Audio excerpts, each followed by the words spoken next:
ഉണ്ടായിരുന്നു. അതിന് പിന്നാലെയാണ് ഇപ്പോൾ വീണ്ടും ഒരു പ്രകോപനം അല്ലെങ്കിൽ ആ രീതിയിൽ പാകിസ്ഥാൻ രംഗത്ത് വരുന്നത്. ആ പാകിസ്ഥാന്റെ ശ്രമങ്ങളെല്ലാം തന്നെ വിപുലമാക്കുന്ന ഒരു കാര്യമാണ് ഇപ്പോൾ കാണുന്നത്. ശക്തമായ രീതിയിൽ തന്നെ സൈന്യം തിരിച്ചടിക്കുന്നു എന്നതാണ് ഏറ്റവും പ്രധാനമായും പറയേണ്ട ഒരു കാര്യം. കൂടാതെ പാക് ഡ്രോണുകൾ വെടിവെച്ചിരുന്നു. അതോടൊപ്പം തന്നെ 3 ഇടങ്ങളിലാണ് ഡ്രോണുകൾ ഉപയോഗിച്ചുള്ള ആക്രമണ ശ്രമം ഉണ്ടായതെന്നതാണ് അറിയാൻ കഴിയുന്നത്. എന്തായാലും ശക്തമായ തിരിച്ചടിയാണ് ഇപ്പോൾ സൈന്യം നൽകുന്നത്. വൃന്ദ, ഓപ്പറേഷൻ സിന്ദൂറിന്റെ ഭാഗമായി നേരത്തെ വിദേശകാര്യ മന്ത്രാലയത്തിന്റെ ഒരു വാർത്താ സമ്മേളനം ഉണ്ടായിരുന്നു. പാകിസ്ഥാന് നൽകിയത് കനത്ത തിരിച്ചടി തന്നെയാണ് എന്ന് പറയുന്നു. പാക് ആക്രമണ ശ്രമങ്ങളെയെല്ലാം തന്നെ പരാജയപ്പെടുത്തിയിട്ടുണ്ട്. മിസൈലും ഡ്രോണും എല്ലാം തന്നെ വെടിവെച്ചിടുന്ന ഒരു സാഹചര്യത്തിലേക്കാണ് കടക്കുന്നത്. അത് തുടരുന്ന ഒരു സാഹചര്യം തന്നെയാണ്. ഇപ്പോഴും അവിടെ വലിയ രീതിയിലുള്ള കനത്ത സുരക്ഷ ഏർപ്പെടുത്തിയിട്ടുണ്ട്. അതിർത്തിയിലാണ് വൻ ആക്രമണം ഉണ്ടായിരിക്കുന്നത്. ജമ്മുവിലും പഞ്ചാബിലും അടക്കം വ്യോമാക്രമണം ശക്തമാണ്. വലിയ രീതിയിലുള്ള തിരിച്ചടി ഇന്ത്യയുടെ ഭാഗത്ത് നിന്നും ഉണ്ടാകുന്നു. ജനങ്ങൾക്കടക്കം തന്നെ വലിയ രീതിയിലുള്ള ജാഗ്രതാ നിർദ്ദേശവും സുരക്ഷാ ക്രമീകരണങ്ങളുമാണ് ഒരുക്കിയിരിക്കുന്നത്. തീർച്ചയായും ഇന്ത്യൻ സൈനിക കേന്ദ്രങ്ങൾ ലക്ഷ്യമിട്ടാണ് പാകിസ്ഥാന്റെ ഒരു പ്രകോപനവും ആക്രമണവും ഉണ്ടായത്. എന്തായാലും ആ ആക്രമണ ശ്രമങ്ങളെല്ലാം തന്നെ ശക്തമായ തിരിച്ചടിയിലൂടെ ഇന്ത്യ നേരിട്ടു എന്നതാണ് അറിയാൻ കഴിയുന്നത്. സൈനിക കേന്ദ്രങ്ങൾക്ക് നേരെയാണ് ആക്രമണം ഉണ്ടായത്. ആ ആക്രമണ ശ്രമത്തെ തകർക്കുകയാണ് സൈന്യം എന്നതാണ് ഈ നിമിഷം അറിയാൻ കഴിയുന്ന ഒരു കാര്യം. കൂടാതെ മിസൈലും ഡ്രോണും ഇന്ത്യ വെടിവെച്ചിടുന്നു. ഈ രീതിയിൽ പാകിസ്ഥാന്റെ ഭാഗത്തു നിന്ന് വന്ന പാകിസ്ഥാൻ തൊടുത്തുവിട്ട മിസൈലും ഡ്രോണും എല്ലാം തന്നെ ശക്തമായ രീതിയിൽ തന്നെ തകർക്കുന്നു, വിഫലമാക്കുന്നു പാകിസ്ഥാന്റെ ശ്രമങ്ങളെ എന്നതാണ് അറിയാൻ കഴിയുന്നത്. അതിർത്തിയിൽ വലിയ രീതിയിലുള്ള ആക്രമണ ശ്രമം ഉണ്ടാകുന്നു. അതിന് ശക്തമായ തിരിച്ചടി സൈന്യം നൽകുന്നു എന്നതാണ് അറിയാൻ കഴിയുന്നത്. ഇപ്പോൾ പഞ്ചാബിലും ഈ രീതിയിൽ ഒരു വ്യോമാക്രമണം ഉണ്ടായി എന്നതാണ് അറിയാൻ കഴിയുന്നത്. അതിനും ശക്തമായ രീതിയിൽ തിരിച്ചടി നൽകിക്കഴിഞ്ഞു എന്നതാണ് അറിയുന്നൊരു കാര്യം. എന്തായാലും ആക്രമണ ശ്രമം സൈന്യം പൂർണ്ണമായും തകർക്കുന്നു എന്നതാണ് ഈ നിമിഷം ലഭിക്കുന്ന ഏറ്റവും പ്രധാനപ്പെട്ട ഒരു വിവരമെന്ന് പറയുന്നത്. കൂടാതെ പാകിസ്ഥാൻ തൊടുത്തുവിട്ട മിസൈലും ഡ്രോണും അടക്കം ഇന്ത്യ തകർക്കുന്നു. പാകിസ്ഥാന്റെ പ്രകോപനം, ആക്രമണ ശ്രമങ്ങളെല്ലാം തന്നെ വിഫലമാക്കുന്ന ഒരു കാഴ്ചയാണുള്ളത്. ആ രീതിയിൽ പാകിസ്ഥാന്റെ ഭാഗത്തു നിന്നും വരുന്ന ശ്രമങ്ങളെല്ലാം തന്നെ ശക്തമായ തിരിച്ചടിയിലൂടെ ഇന്ത്യ തകർക്കുന്നു എന്നതാണ് ഇപ്പോൾ ലഭിക്കുന്ന വിവരം. എന്തായാലും വലിയൊരു സുരക്ഷ അതിർത്തിയിലെല്ലാം തന്നെ ഉണ്ട്. കൂടാതെ ഈ സംസ്ഥാനങ്ങളിലെല്ലാം തന്നെ വലിയ സുരക്ഷയെല്ലാം തന്നെ ഒരുക്കിയിട്ടുണ്ട്. കനത്ത ജാഗ്രതാ നിർദ്ദേശമാണ് നൽകിയിട്ടുള്ളത്.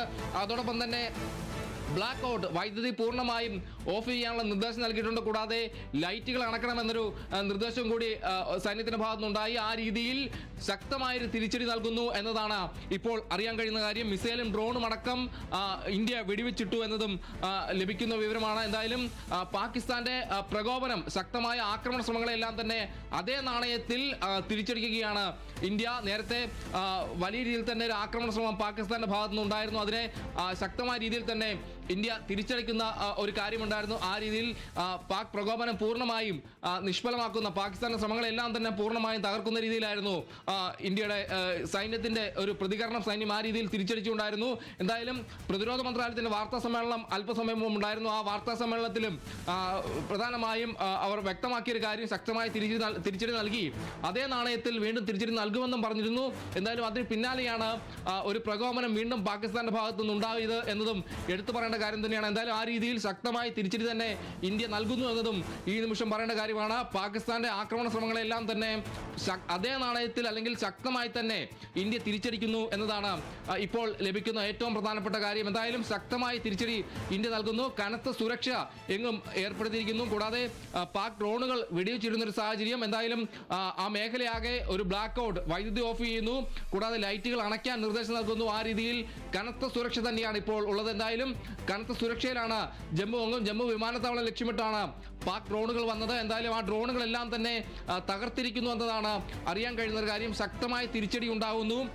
പാക് ആക്രമണം ശക്തമായ രീതിയിൽ തന്നെ പ്രതിരോധിക്കുകയാണ് സേന എന്ന് പറയുന്നത്. അതിർത്തിയിൽ വലിയ രീതിയിലുള്ള ആക്രമണ ശ്രമം ഉണ്ടാകുന്നതിന് ശക്തമായ രീതിയിൽ തന്നെ സൈന്യം മറുപടി നൽകുന്നു. വൃന്ദ, ഉണ്ണികൃഷ്ണൻ, അതോടൊപ്പം തന്നെ ഈ പാകിസ്ഥാൻ നടത്തുന്ന ഓരോ യുദ്ധങ്ങളിലും ചൈനയുടെ ഒരു പങ്ക് വ്യക്തമല്ലേ? വൃന്ദ, തീർച്ചയായും ചൈനീസ് ആയുധങ്ങളാണ് കൂടുതലായും പാകിസ്ഥാൻ ഉപയോഗിക്കുന്നതെന്നാണ് അറിയാൻ കഴിയുന്നത്. ഇപ്പോൾ ലഭിക്കുന്ന ഏറ്റവും പ്രധാനപ്പെട്ട കാര്യം ജമ്മുവിൽ ഇന്റർനെറ്റ് വിച്ഛേദിച്ചു എന്നതാണ്. ഇപ്പോൾ ലഭിക്കുന്ന ഏറ്റവും പ്രധാനമായും പറയേണ്ട ഒരു കാര്യം ജമ്മുവിൽ ഇന്റർനെറ്റ് വിച്ഛേദിച്ചു, സുരക്ഷയുടെ ഭാഗമായി ഇന്റർനെറ്റ് വിച്ഛേദിച്ചു എന്നതാണ് അറിയാൻ കഴിയുന്നത്. എന്തായാലും ഇന്റർനെറ്റ് വിച്ഛേദിച്ചു. ബ്ലാക്ക് ഔട്ട് ജമ്മുവിലും പഞ്ചാബ് അതിർത്തിയിലും ബ്ലാക്ക് ഔട്ട് നിർദ്ദേശം നൽകുന്നു, ലൈറ്റ് അണയ്ക്കാൻ നിർദ്ദേശം നൽകുന്നു. ആ രീതിയിൽ വലിയ സുരക്ഷ ഒരുക്കുന്നു എന്നതാണ് അറിയാൻ കഴിയുന്നത്. അതിർത്തിയിൽ വലിയൊരു ആക്രമണം ഉണ്ടാകുന്നു. ആക്രമണ ശ്രമങ്ങളെല്ലാം തന്നെ ശക്തമായ രീതിയിൽ തിരിച്ചടിക്കുകയാണ് ഇന്ത്യ. ജമ്മുവിലും പഞ്ചാബിലും വ്യോമാക്രമണം ഉണ്ടായി എന്നതാണ് ഇപ്പോൾ അറിയാൻ കഴിയുന്ന കാര്യം. എന്തായാലും ഇന്റർനെറ്റ് വിച്ഛേദിച്ചു എന്നതും ഏറ്റവും പ്രധാനമായും എടുത്തു പറയേണ്ട കാര്യമാണ്. കൂടാതെ മിസൈലുകളും ഡ്രോണുകളും ഇന്ത്യ വെടിവെച്ചിട്ടു. ആക്രമണ ശ്രമം എല്ലാം തന്നെ പൂർണ്ണമായും തകർക്കുന്ന ഒരു കാഴ്ചയാണ് കാണാൻ കഴിയുന്നത്. സൈനിക കേന്ദ്രങ്ങൾക്ക് നേരെയാണ് പ്രധാനമായും പാകിസ്ഥാൻ ലക്ഷ്യമിടുന്നത്. എന്തായാലും ആ ശ്രമങ്ങളെല്ലാം തന്നെ വിഫലമാവുന്ന ഒരു കാര്യം. ശക്തമായൊരു തിരിച്ചടി ഇന്ത്യയുടെ ഭാഗത്ത് നിന്ന് പാകിസ്ഥാന് നൽകുന്നു. ആ രീതിയിൽ ശക്തമായ തിരിച്ചടിയാണ് പാകിസ്ഥാന് നൽകുന്നത്. എന്തായാലും പാകിസ്ഥാന്റെ എല്ലാ ശ്രമങ്ങളെയും വിഫലമാക്കുന്ന രീതിയിൽ ശക്തമായൊരു തിരിച്ചടി തന്നെയാണ് ഇന്ത്യ പാകിസ്ഥാന് നൽകുന്നത്. എന്തായാലും മിസൈലുകളും ഡ്രോണുകളും വെടിവെച്ചിട്ടു. കൂടാതെ ഈ ഡ്രോണുകളെല്ലാം തന്നെ 50ഓളം ഡ്രോണുകൾ വെടിവെച്ചിട്ടു എന്നതാണ് അറിയാൻ കഴിയുന്നത്. ജമ്മുവിൽ കനത്ത ഷെല്ലാക്രമണം ഉണ്ട് എന്നൊരു വിവരം കൂടി ഈ ഒരു ഘട്ടത്തിൽ വരുന്നു. കനത്ത വെടിവെപ്പും ഷെല്ലാക്രമണം തുടരുകയാണ് എന്നതാണ് ഈ നിമിഷം പുറത്തു വരുന്ന ഒരു വാർത്ത. എന്തായാലും ശക്തമായ രീതിയിൽ ശക്തമായ തിരിച്ചടി ഇന്ത്യ നൽകുന്നു. വലിയ ജാഗ്രതാ നിർദ്ദേശം അതിർത്തിയിലെങ്ങുണ്ട്. ജമ്മുവിൽ കനത്ത നിർദ്ദേശമാണ്. കൂടാതെ ഇന്റർനെറ്റ് വിച്ഛേദിച്ചു എന്നതും ഏറ്റവും പ്രധാനപ്പെട്ട ഒരു കാര്യം തന്നെയാണ് ഈ നിമിഷത്തിൽ വരുന്നത്. വൃന്ദ, ശരി, ജമ്മുവിൽ പാക്